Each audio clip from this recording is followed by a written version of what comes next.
Radio Sai now brings you a talk by Miss Lalitha Sarma on the Mahabharata at the Purnachandra Auditorium during the summer course in Indian culture and spirituality for the students of the Sri Sathya Sai Educational Institutions on 8th June 2013.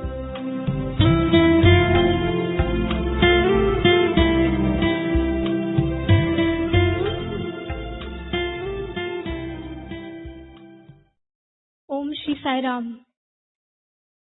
My humble pranams at the lotus feet of Bhagwan. Respected elders, brothers and sisters, Sai Ram to one and all. Let us now get ready to assimilate into our everyday lives the wisdom inherent in the epic, the Mahabharata. The next learned speaker of this August assembly is Miss Lalitha Sarma R, a doctoral research scholar from the Department of English Language and Literature, Anandpur campus.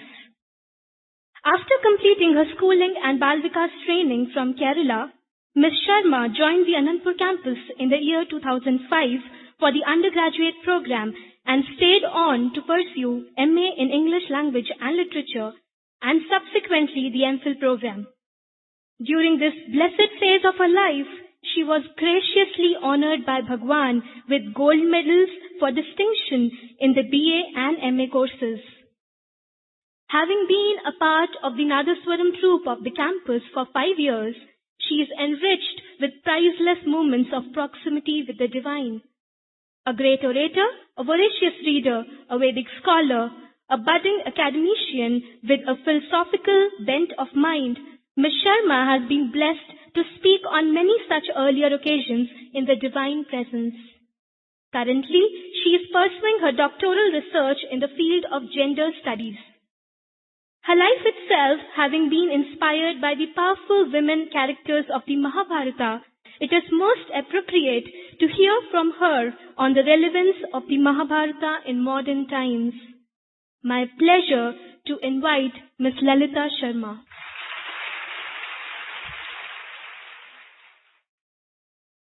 Parthasarathi रूपेण श्रावयित्वा शुभांगिरं पार्थस्यार्तिहरो देव कृपामूर्ति सपातु नः. With love, humility and gratitude, I offer myself at the lotus feet of our beloved Master, respected elders, teachers, and my dear brothers and sisters. It's my honor and privilege to stand here to do a task that's quite beyond me. I have read Mahabharata only in slim parts in original, which is as limited as the Stri Parva, Bhagavad Gita and Vishnu Sahasranama, which most of you also would have read. Nevertheless, I think as A.K. Ramanujan, one of the contemporary Indian English poet, remarked, no Indian ever reads Ramayana or Mahabharata for the first time. Because the characters are already there. We get acquainted with them somehow because these characters are present in the collective unconscious of a rich heritage. And somehow it percolates into the Indian psyche. Similarly, I remember my first rendezvous with Mahabharata was on chill winter nights in the comfortable lap of my father, sitting and watching Kathakali performances in the temple grounds, where Nala and Damayanti, Karna and Kunti came alive in great colorful masks, giant costumes, to dizzying rhythm of percussion. So somehow these characters are much more real to me than maybe the people whom I live with.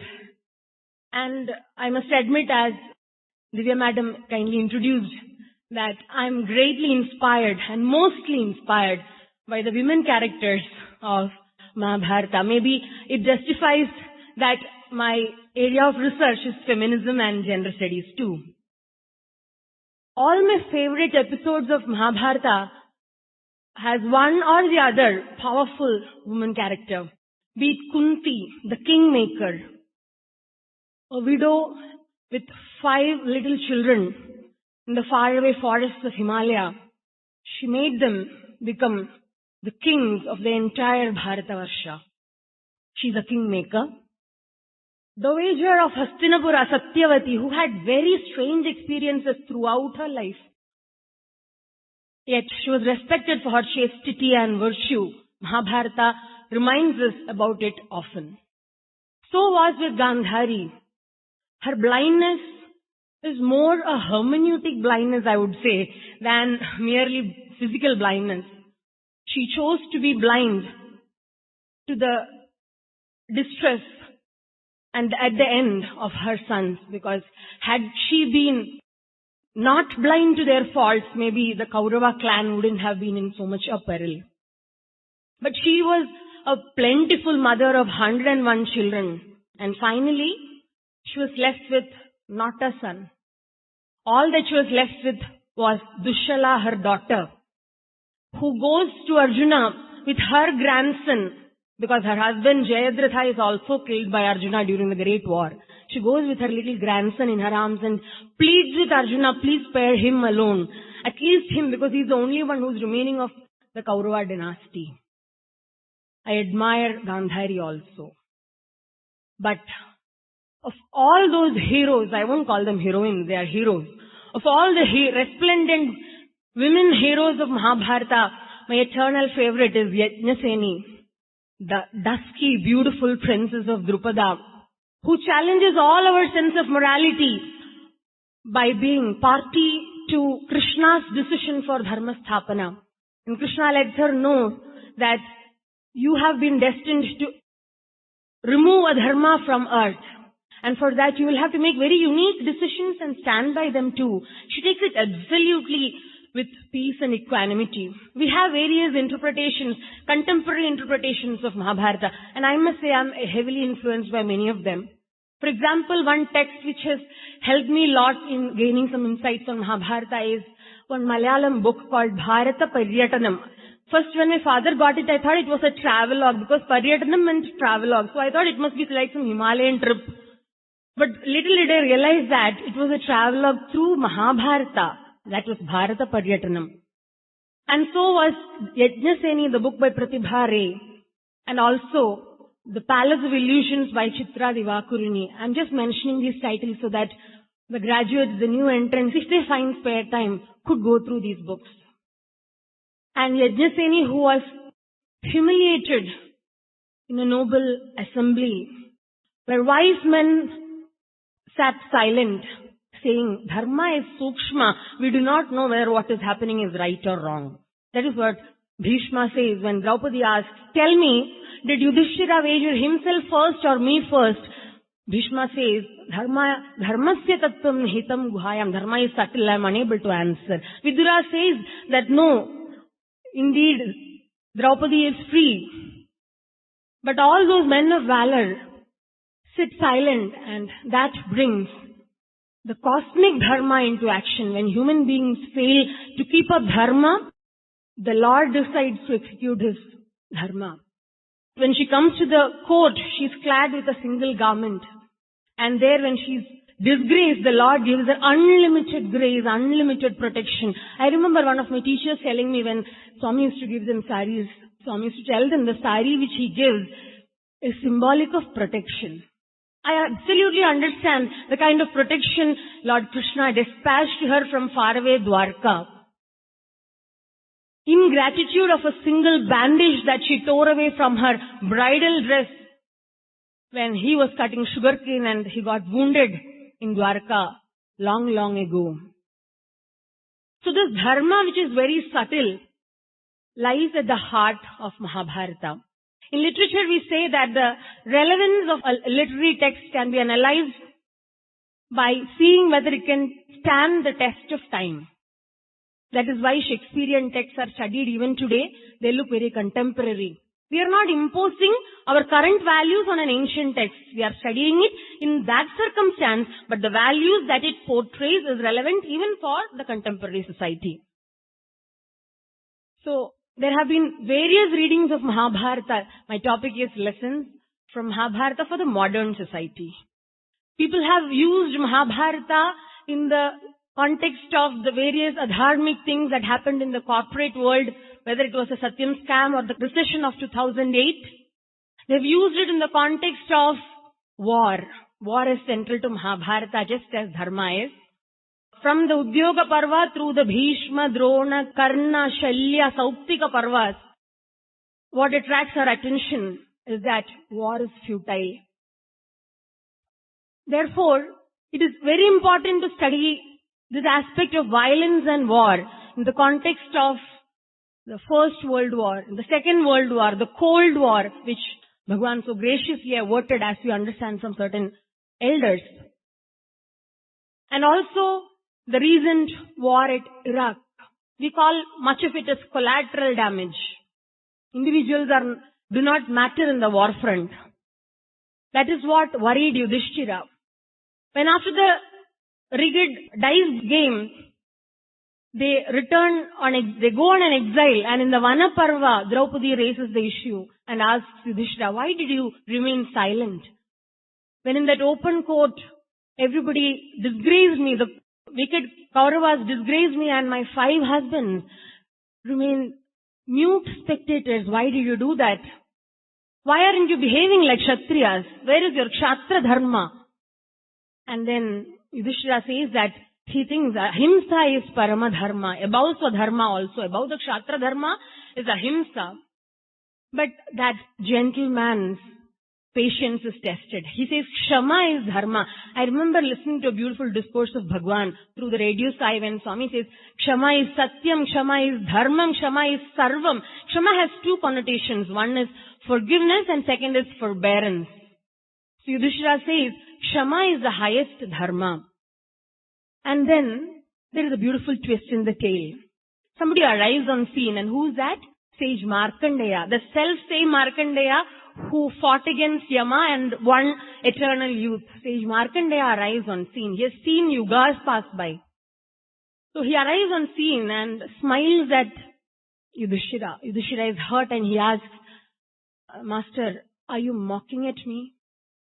What does your smile mean? And Markandeya says, no, I don't intend to hurt you. I'm just remembering one thing. I have seen yugas pass by. I have seen the Ramavatara, the Ikshwaku Vamsha. And, I see these elephants controlled by their mahouts. So after having seen all that, I'm just making a remark. That is, Neshe Balasyeti Chareda Dharmaha. The ones who think that they are weak and indulge in certain actions, they are all adharmic. This is considered to be the keystone of Mahabharata. This one particular sentence, Neshe Balasya iti Chareda Dharma, is considered to be the keystone of Mahabharata.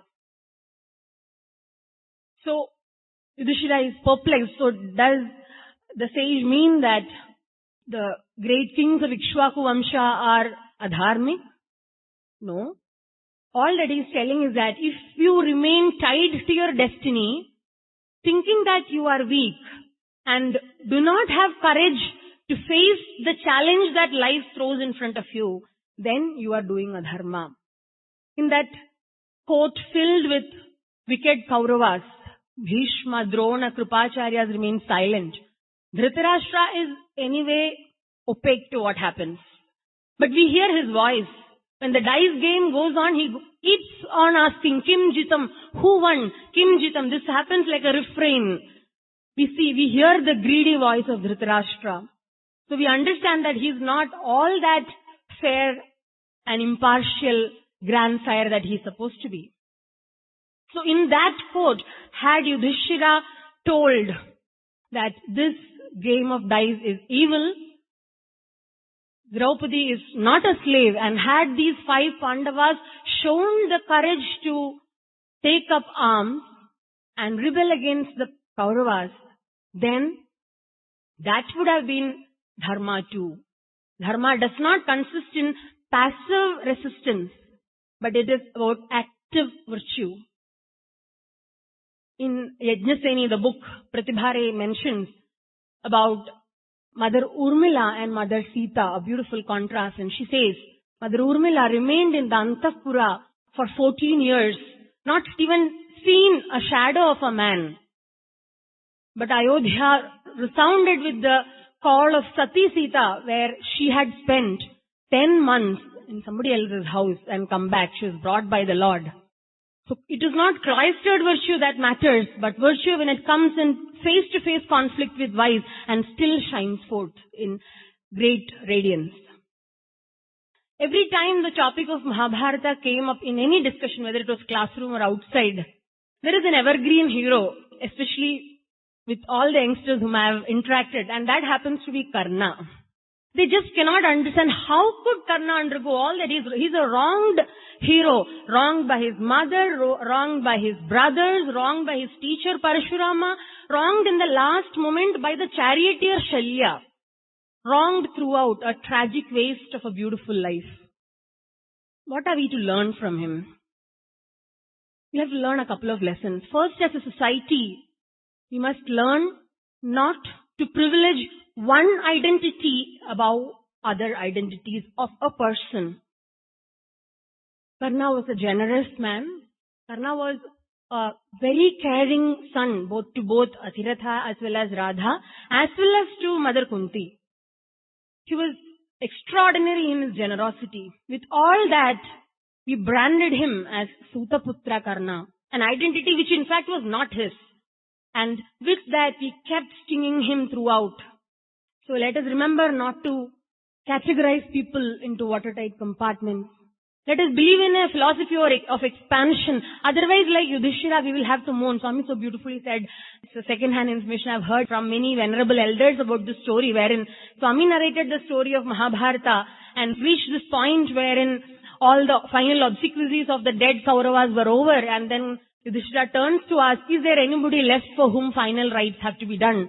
And then Mother Kunti mentions, yes, one is left, that is Karna.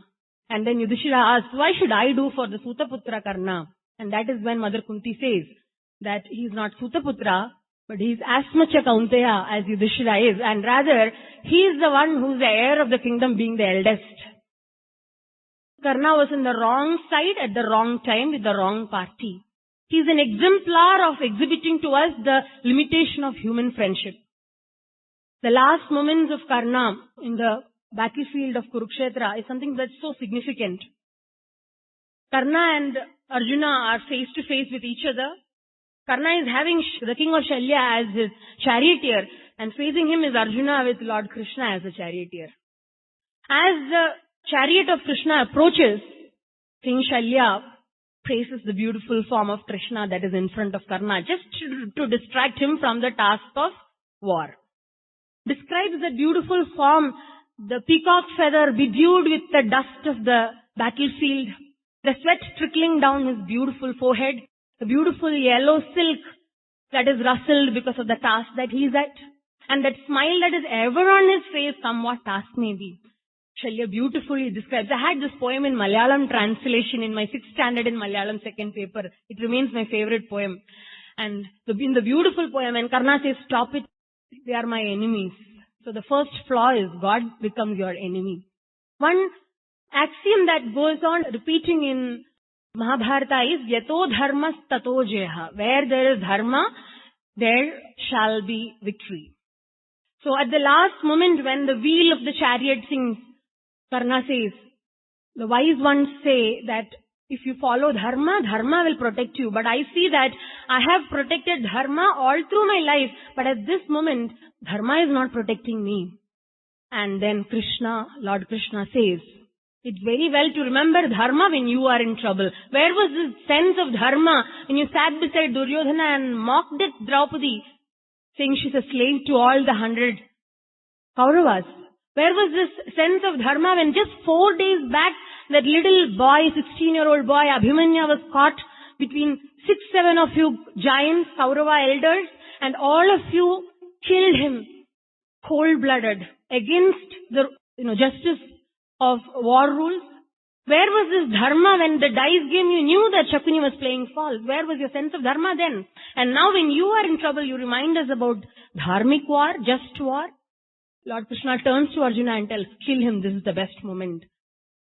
And at that moment we see that beautiful face of Karna that resembles the sun fallen in the battlefield. And we must remember that we always must choose God as a charioteer. And yata Krishna tato dharma, yato dharma tato jaya. Where there is Krishna, there is dharma, and where there is dharma, there is victory.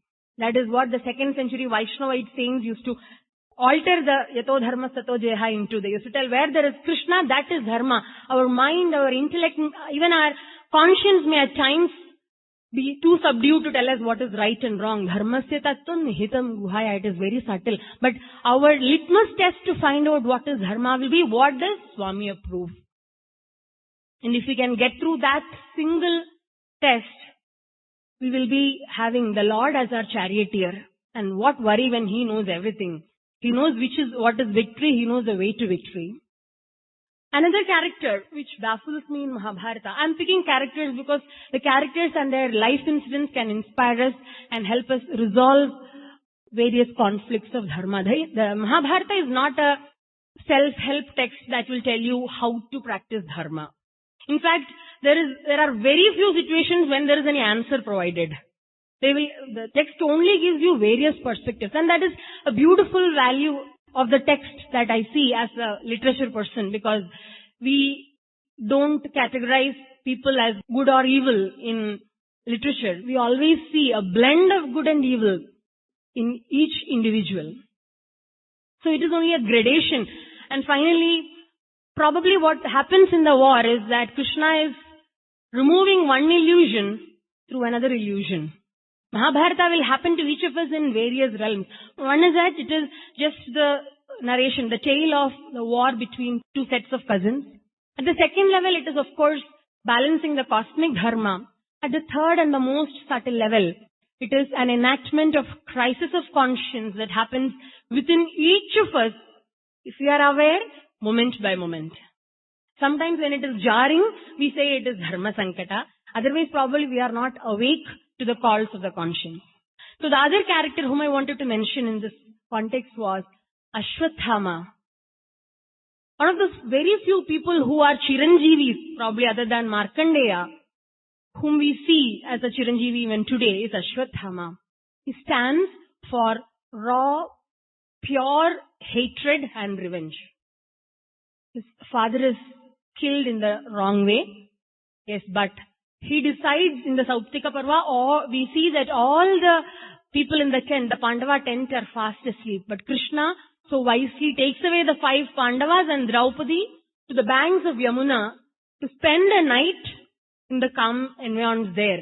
So all the Upapandavas, Dhrishtadyumna, all the people from the Drupada alliance are all fast asleep, and that is when Kritavarma along with Ashwatthama comes and kills all of them. What follows next is most significant for us. Because Draupadi, in her anguish, she's lost all her 5 sons. She tells to the Pandavas, kill him, only then I shall be satisfied. So you, in fact, will see Draupadi also as a symbol of revenge. But finally, when they bring Ashwatthama in front of her, the mother in her wakes up and she says, spare him. I know what is the pain of losing 5 sons. I do not want his mother to undergo the same pain. Compassion is the highest dharma as Mahabharata depicts. But in the war that had preceded Ashwatthama's capture, Ashwatthama sends the Brahmashiras and Arjuna also sends it, but Vyasa Maharshi as well as Narada Maharshi mediate. Arjuna knows how to recall the missile, whereas Ashwatthama does not know how to do it. So he directs it to all the unborn children of the Pandava clan, just to ensure that how the Kaurava dynasty has been wiped out, similarly the Pandava Vamsha also gets wiped out.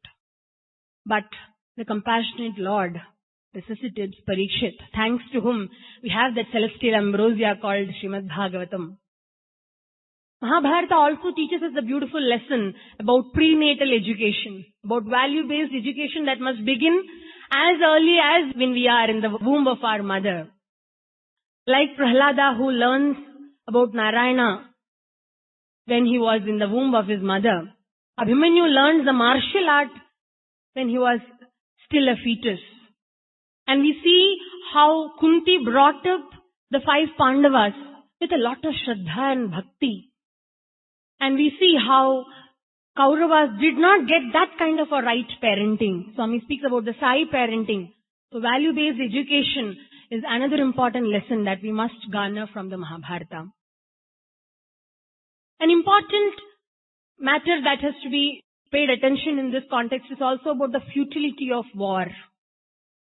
At the end of the war, when Yudhishthira sees a sea of widows, the wives of all the Kauravas and also the Panchalas, he says it was all a futile effort. Why did I even go for it? And he says he's disillusioned. He wants to completely give up this kingdom and go away as an ascetic. Then Lord Krishna takes him to Bhishma. He's Swachanda Mrityu. Though he fell in the 10th day of the war, he's waiting death and lying on his bed of arrows.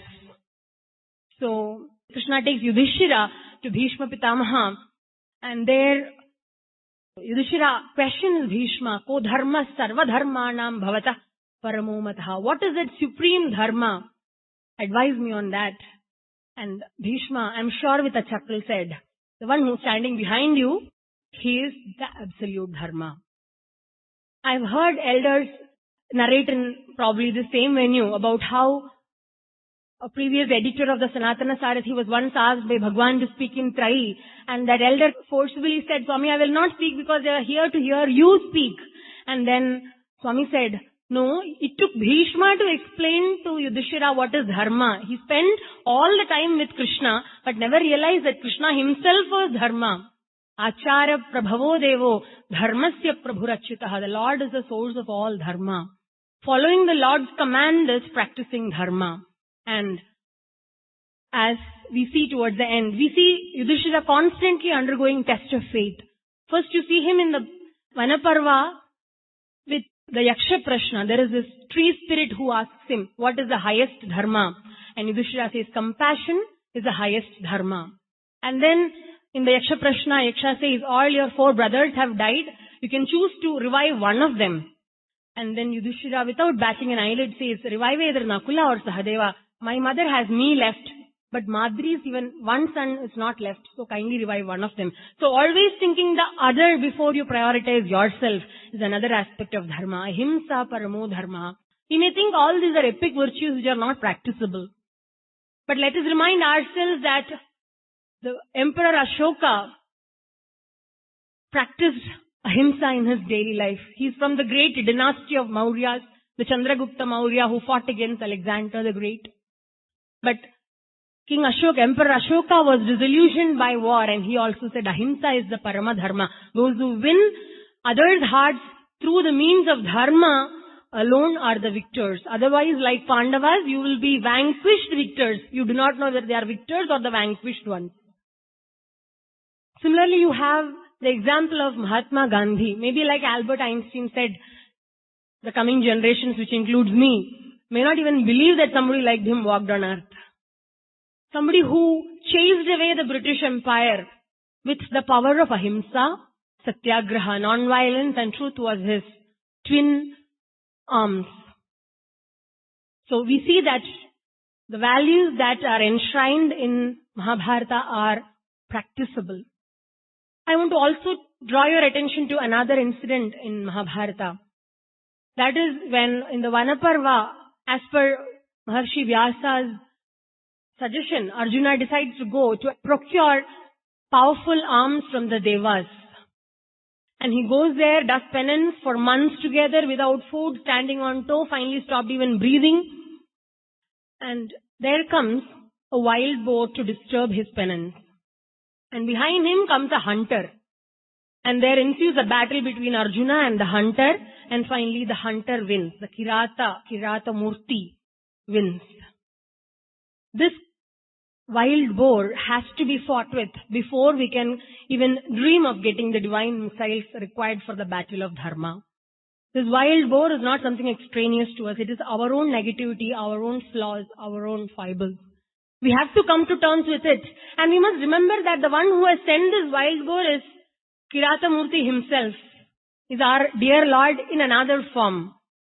So keeping that in mind, we have to fight as hard as we can against our negative tendencies. And we will fail because our battle is against him.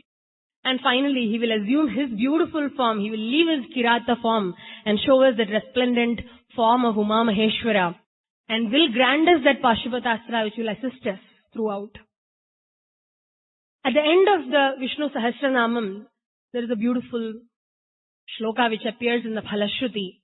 Arta Vishanna Shidhilascha Bhita Ghoreshu Cha Vyadhishu Vartamana Sankirtya Narayana Shabdamatram Vimukta Dukha Sukhino Bhavantu. In Srimad Bhagavatam, we have the story of Ajamila. Ajamila who called out to his son Narayana, and the Lord in the farthest heaven heard the call and came to rescue him. So similarly, Vedavyasa Maharshi, before even we had the modern psychiatric, psychologic techniques of analysis, he has categorized the various depressions. Artha, Vishanna, Shithila. We do not know how to act. Shithila. Bhita, fear, phobias. Ghoreshu cha vyadhishu vartamana. Assaulted by various mental modifications. And he gives a singular remedy, a panacea, for all these mental agitations. And that is Narayana Shabda Matram, not Narayana Mantra Matram, not Narayana Nama Matram, Narayana Shabda Matram. Without even knowing its potency, if you take that Nama, that itself will help us to get rid of all afflictions. That, I think, is another great message, especially for us in the Kali age. Sankirtya Narayana Shabda Matram Vimukta Dukha Sukhino Bhavantu. The entire Mahabharata is an allegory in search of Dharma. In the final part, after the Shanti Parva, just before the Harivamsha begins, Yudhishthira goes for the Mahaprasthana along with the Pandavas. The 4 Pandavas and Draupadi fall off in between the sojourn. And finally, Yudhishthira alone reaches along with a stray dog which has walked with him all the way. And then Indra comes and says, "Come, I've come with the vehicle, you can go to heaven directly with this body, you don't even have to shed this body." But then Yudhishthira says, "If I have to come, this dog also must accompany me." And then Indra says, "No, it's not possible, we don't allow dogs in heaven. We can only take you because of your exemplary deeds throughout life. Dogs are not allowed in heaven." And then Yudhishthira says, "Then I shall stay back here. I'm not coming to heaven." When Yudhishthira fought for the sake of many others throughout the text, saying compassion is important, ahimsa is important, kshama is important, you could understand. But the stubbornness to take a stray dog to heaven, that compassion of him, that karunyam of him, is what makes him the unhero hero of Mahabharata. When people are asked to spot the hero, they may want to choose Karna or Arjuna or Krishna, but rarely they choose Yudhishthira because they think he is impractical. But not so. He showed us that compassion is a practical virtue. And that compassion is another lesson.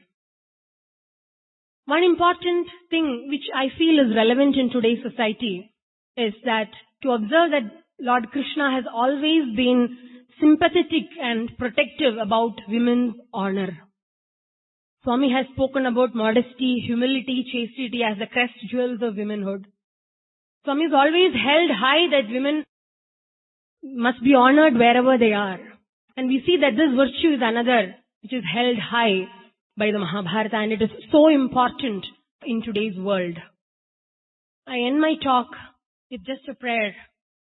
Swami, wherever they are, just give me this one boon, that women shall be honored and protected always, at all times. Kayena vacha manasendrirva buddhyatmana va prakrite swabhavat karomi yadyad sakalam parasmai narayanaiti samarpayami.